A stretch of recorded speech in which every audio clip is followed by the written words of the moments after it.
This book is pragmatical, not philosophical. A practical manual, not a treatise upon theories.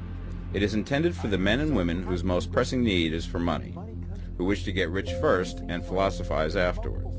It is for those who have, so far, found neither the time, the means, nor the opportunity to go deeply into the study of metaphysics, but who want results and who are willing to take the conclusions of science as a basis for action, without going into all the processes by which those conclusions were reached. It is expected that the reader will take the fundamental statements upon faith, just as he would take statements concerning a law of electrical action if they were promulgated by a Marconi or an Edison, and taking the statements upon faith, that he will prove their truth by acting upon them without fear or hesitation. Every man or woman who does this will certainly get rich, for the science herein applied is an exact science, and failure is impossible. For the benefit, however, of those who wish to investigate philosophical theories and so secure a logical basis for faith, I will here cite certain authorities. The monistic theory of the universe, the theory that one is all and that all is one, that one substance manifests itself as the seeming many elements of the material world, is of Hindu origin and has been gradually winning its way into the thought of the Western world for 200 years. It is the foundation of all the Oriental philosophies and of those of Descartes, Spinoza, Leibniz, Schopenhauer, Hegel, and Emerson. The reader who would dig to the philosophical foundations of this is advised to read Hegel and Emerson for himself. In writing this book, I have sacrificed all other considerations to plainness and simplicity of style, so that all might understand.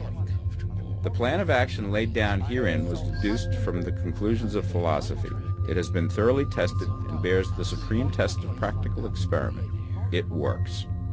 If you wish to know how the conclusions were arrived at, read the writings of the authors mentioned above, and if you wish to reap the fruits of their philosophies in actual practice, read this book and do exactly as it tells you to do. The author. Chapter 1. The Right to be Rich. Whatever may be said in praise of poverty, the fact remains that it is not possible to live a really complete or successful life unless one is rich. No man can rise to his greatest possible height in talent or soul development unless he has plenty of money. For to unfold the soul and to develop talent, he must have many things to use, and he cannot have these things unless he has money to buy them with. A man develops in mind, soul, and body by making use of these things, and society is so organized that man must have money in order to become the possessor of things. Therefore, the basis of all advancement for man must be the science of getting rich. The object of all life is development, and everything that lives has an inalienable right to all the development it is capable of attaining. Man's right to life means his right to have the free and unrestricted use of all things which may be necessary to his fullest mental, spiritual, and physical unfoldment, or, in other words, his right to be rich. I shall not speak of riches in a figurative way. To be really rich does not mean to be satisfied or contented with a little. No man ought to be satisfied with little if he is capable of using and enjoying more.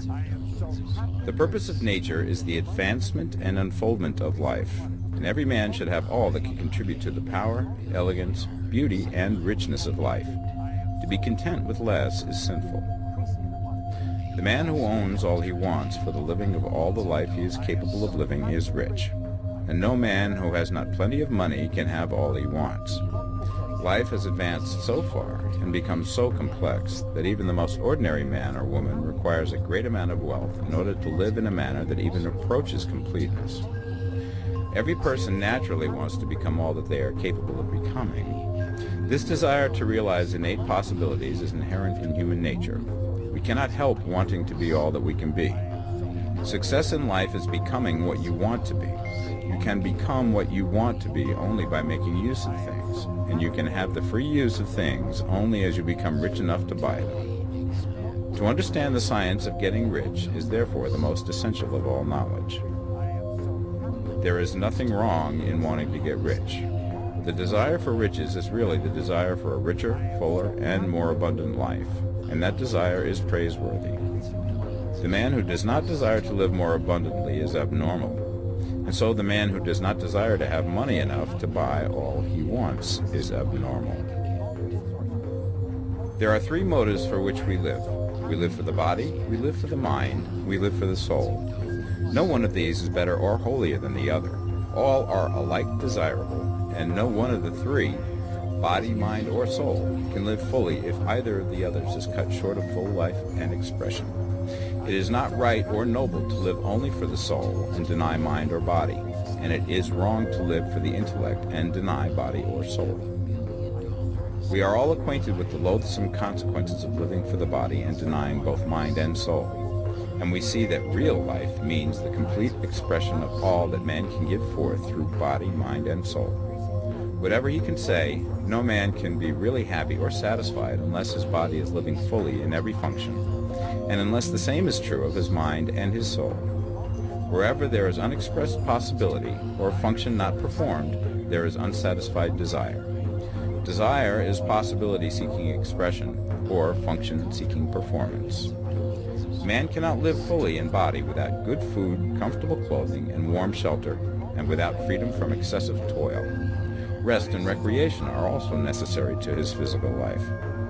He cannot live fully in mind without books and time to study them, without opportunity for travel and observation, or without intellectual companionship. To live fully in mind, he must have intellectual recreations and must surround himself with all the objects of art and beauty he is capable of using and appreciating. To live fully in soul, man must have love, and love is denied expression by poverty. A man's highest happiness is found in the bestowal of benefits on those he loves. Love finds its most natural and spontaneous expression in giving. The man who has nothing to give cannot fill his place as a husband or father, as a citizen or as a man. It is in the use of material things that a man finds full life for his body, develops his mind, and unfolds his soul. It is therefore of supreme importance to him that he should be rich.